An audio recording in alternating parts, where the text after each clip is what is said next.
Sober up. COVID-19 respects no national borders, no social bounds, no political systems, and no cultural values. It hits us just as hard. It levels the world. Facing the pandemic, it is not what happened matters. It is how we respond.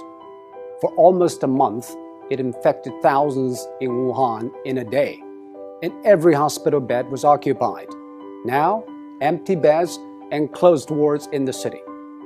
How did China make it? It is nothing new, but it's worthy to know. According to an initial WHO report, an infected person appears to spread it to an average of 2.6 people.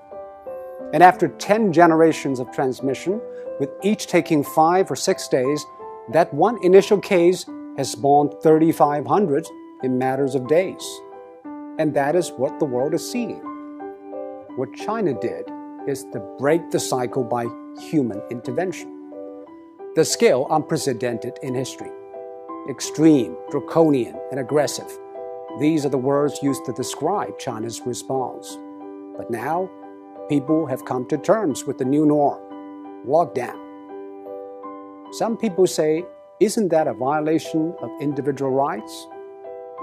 Actually, the balance between individual rights and public safety is always an ever-changing equation.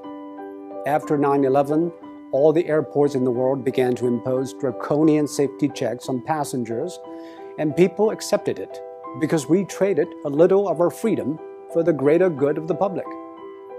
China imposed the largest and most draconian quarantine in history. Factories shut, public transport stopped, and people stayed indoors. By doing that, it flattened the curve. On one hand, China avoided many millions of cases and tens of thousands of deaths. On the other, it stretched out the time and made the hospitals restaffed and less strained. This is exactly what Europe and America should know. But public policy needs both ends to agree, the decision makers and the decision takers. Quarantine is indeed extreme and extremely restrictive.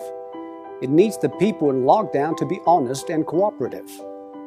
I think what the people of Wuhan did was exceptional. They had the courage, tenacity, and resilience to stay housebound for days, weeks, and months. Most view the quarantine as a civic duty, and that is why it worked. Public health methods are universal. They either work or they don't. We are all human beings. Our epidemiology is the same, but we have different economies, demographies, and sociologies. Facing a global pandemic, every nation needs a new contract signed between its politicians, businesses, and the public. Desperate times ask desperate measures. This is a desperate time, and we should not put politics ahead of public health, now more than ever. The new coronavirus has been claimed by ideologues. Donald Trump said it justified tighter border control. Bernie Sanders linked it to free healthcare. While in Singapore, every infection case is followed and dealt with. Bit by bit, every country is testing its methods through trial and error. Some paid a high price, and some set a high bar. We should all move ahead with humility. There is no decision without trade-offs, and most of all, there's nothing without skin in the game. And now, the whole world has learned, or is learning.